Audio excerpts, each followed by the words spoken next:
আমার বার্থডেতে আমার মা আর বোনের ভূমিকা। এই ছুটকি, রাত্রে আগুন ফোড়ে তেলে গাছে শুকনো ভাতে জমায় রাখবি না। এবারই তো নিজের বার্থডে মনে রাখে না, আমার বার্থডে আর কি মনে রাখবো। কিতালো কিতা ভাবতাছ, কিছু কবি না কিতা? মা আজকে কত তারিখ গো? আজকে 6 তারিখ।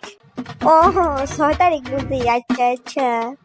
হয় 6 তারিখ। কেরে কেউ মসে টসে না কিতা আজকা? না না, ও 7 মাস পরে তো আবার প্রিয়ার বার্থডে আছে এর লেগে। হ্যাঁ 7 মাস পরে না তার বার্থডে, তো এখন কোনে কিতা আছে? এবারে কোনো বছরে আমার বার্থডে মনে রয় না। দিদি কইতাছি আমারে টপটা দেয়া দিস তো। আমি তোর সাহুন না, বনু কষ্ট না আজকে কিতা? আজকে কিতা?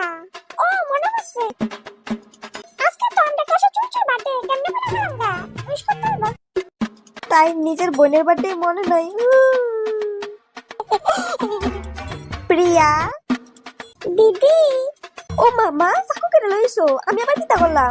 বনু তুইও আজকের দিনে তুই আমার কুল অন্ধকার করে আইছিলি। এ লেগা সাকু লই আইছো?